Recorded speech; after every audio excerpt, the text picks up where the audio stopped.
Mark has written in to ask what would happen if every bank on Earth suddenly stopped trusting every other bank. Not a gradual loss of confidence, but an immediate, total I don't know you situation starting at midnight. Most people think of a bank as a large stone building with a vault, but it's actually more like a very high-speed game of I promise. The global economy doesn't really run on gold bars. It runs on the interbank lending market. Every night, banks lend each other trillions of dollars to make sure their ledgers balance out. It's essentially the plumbing of the planet. And in this scenario, someone has turned off the water.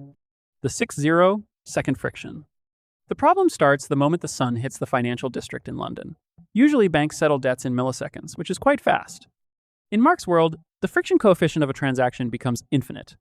When Bank A tells Bank B that it's sending over $50 million, Bank B simply says, I have no reason to believe those numbers exist. Within the first hour, the digital layer of the world, the part that lets you buy things with money that hasn't technically moved yet, suffers a massive timeout. If you try to buy a latte, your bank says you have the money.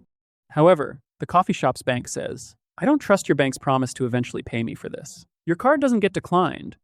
The card reader just sits there waiting for a confirmation that is never going to arrive. We live in a latency economy where most money is just a digital IOU.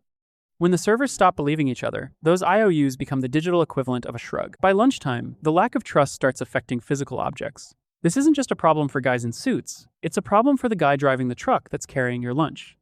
Most global shipping relies on letters of credit. A cargo ship doesn't leave Shanghai because the captain feels like traveling. It leaves because a bank guaranteed that the money would be there when it arrived. When banks stop trusting each other, those letters become very expensive origami.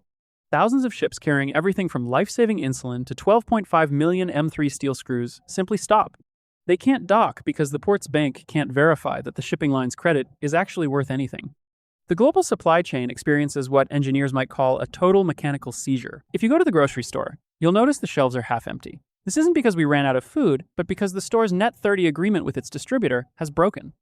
Most stores don't pay for milk when the truck arrives. They pay for it 30 days later.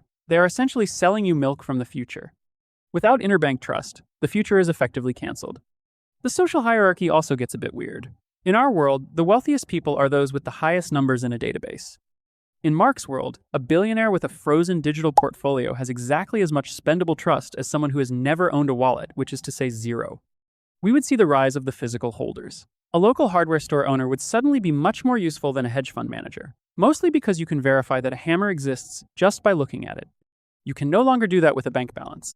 Society is mostly held together by the assumption that tomorrow is going to look a lot like today. When you remove that assumption, you lose the ability to plan more than a few minutes ahead. You can't get a mortgage, you can't get a student loan, and you probably can't maintain a power grid. A utility company can't buy the natural gas needed to keep the turbines spinning if the gas company doesn't believe the utility company's credit line is real. The final outcome.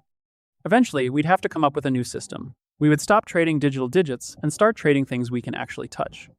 We would realize that for a few centuries, we built a civilization on the idea that wealth was a high score in a game, rather than a physical pile of resources.